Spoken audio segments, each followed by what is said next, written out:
Well, just super proud of our team. Getting this done in the first ever Final Four for Kentucky is an amazing accomplishment for our program. And, so many players came before that, are here supporting us and watching on TV supporting us. And, that was for all of the former players and Kentucky Wildcats out there that, have been behind us for years. But, our team was unrelenting, and you got down in a hole in the first set, and I don't think you could tell what the score was on their face, and they just continued to battle. And the serving that we put on tonight was really good to keep them off balance, and then just our defense. Our defense continues to get better, and to hold a team like Purdue to the same percentage they did tonight is a great accomplishment for our defense. Thank you, Coach. Now we'll go ahead with questions from the media. Please use the raise hand function to indicate you want to ask a question. When called upon, please state your name and affiliation first. Our first question is from Larry Vaught. Please unmute yourself and ask your question. Go ahead, Larry. Yeah, Larry Vaught, BeltsViews.com. Craig, you had so many people play well, but I thought Gabby was just really impressive tonight. Maybe it's a little bias on my part, but I don't know. Well, what did you think of her play tonight? Well, she's just in control, and she's always is composed, and people play well around her because of that presence. And she had a lot of digs, really anticipated really well. The one or two times Purdue setter tried to dump, she was ready for the setter attack, and she just continues to have a confident, composed demeanor about her, and that's why she's so relaxed and able to make plays at a high level match like this.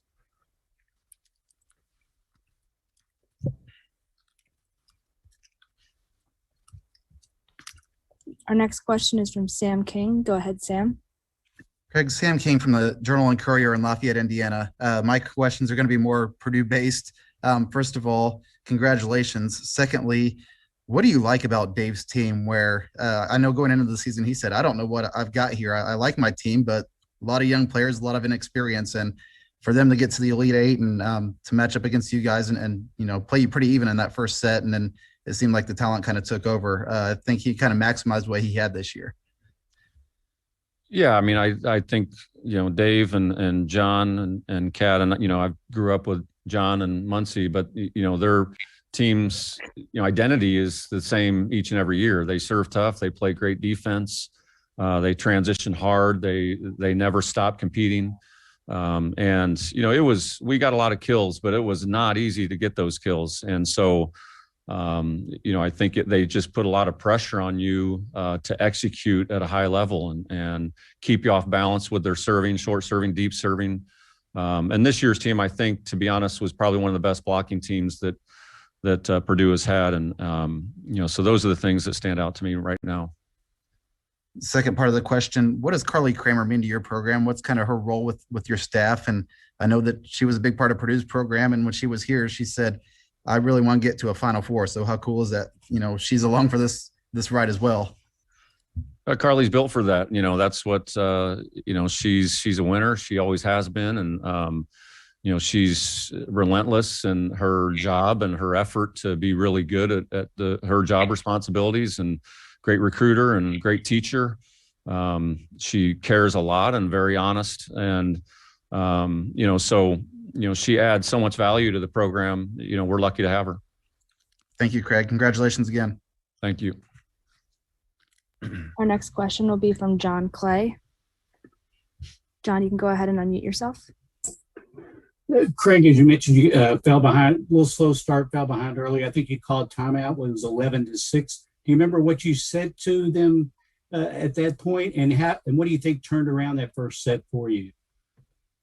Well, I think it was important for us in the first 10 points to get a feel for what the environment was going to be, what the feel of the match was going to be, how Purdue executes. And so I knew kind of regardless whether we were up or down in the first 10 points, it wasn't going to be smooth. And so, just the message in those situations is, the score is what the score is, and we have to be prepared for the next point. So, in that particular time, I don't remember what rotation is, call to play, and, let's be good right now. And From the beginning of the match on, it was play the point, it's over, move on. Play the point, move over, it's on. And I think that's what's most impressive to me, because if that set goes a different way, the whole complexity of the match can change. And so for us to be able to respond in adversity and down like that was obviously significant. We played really well at the end, but it may not have happened if we didn't turn it around at that moment. Our next question will be from John Huang. Go ahead, John. Hey, Craig, John Huang, NOLA Media, justthecats.com. I know how important this time has been for you. You've always been an ambassador for the sport, and you've been so passionate for the program. What does finally breaking through this Final Four barrier mean to you personally?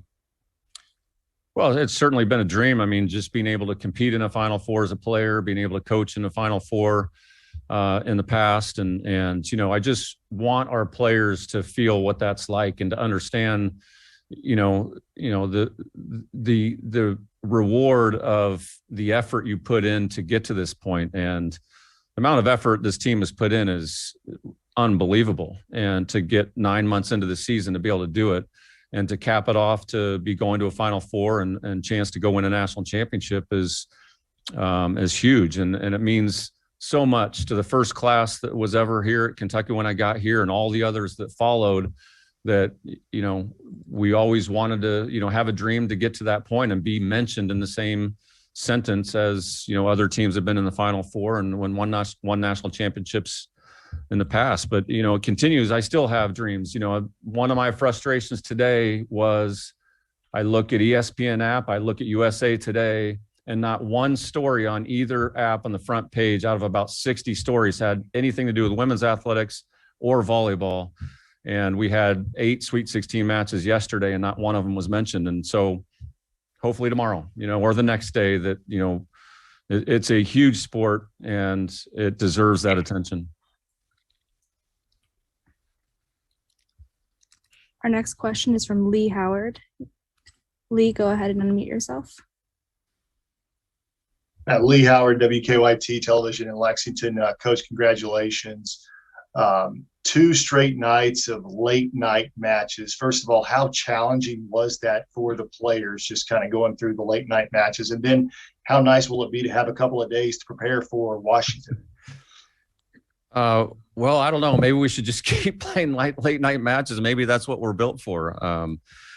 It's long. I mean, it is, you don't know exactly what to do all day. So we just say, this is what we're going to do now. It might change in an hour, and we just need to be prepared. And, going in tonight, we weren't quite as loose or kind of talkative when we coming over and, as we warmed up, but I just continue to have faith and confidence in this team. They've never let us down in terms of when the first whistle blows, they are focused and ready. And so huge tribute to our seniors for leading that way. And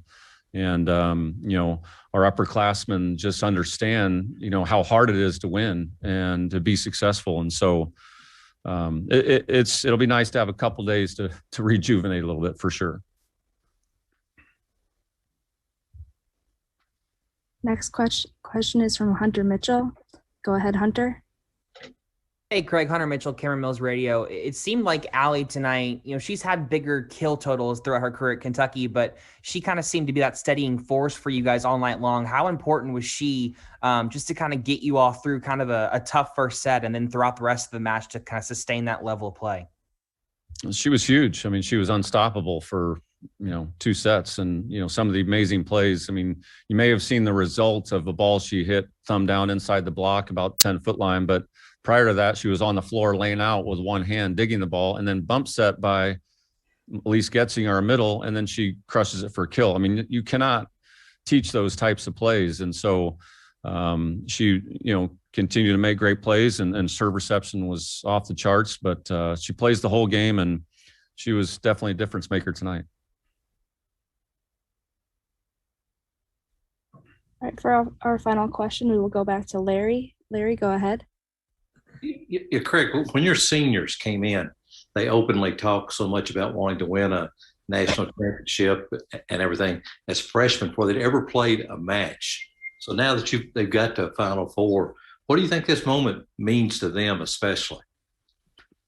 I mean, you can't recreate what it feels like to compete at this level and get to the pinnacle of your sport. It's a feeling that you have to earn, and you have to blood, sweat, and tears to get to it. I mean, we talked about it in the recruiting process with them, that was the goal, that was the mission, and they were going to come in and help us do that. And it wasn't easy, and there were a lot of ups and downs, and they continued to come back and want more and go for it, and overcome hurdles and obstacles. And but their competitiveness and just their demeanor every single day was the same for 4 years, and will be for the next 5 days, as we continue to get ready. And today's over. We'll evaluate it tonight and then move on to the next one. And when we wake up in the morning, they'll be ready to do the same thing over again. But very proud of them, and they've delivered.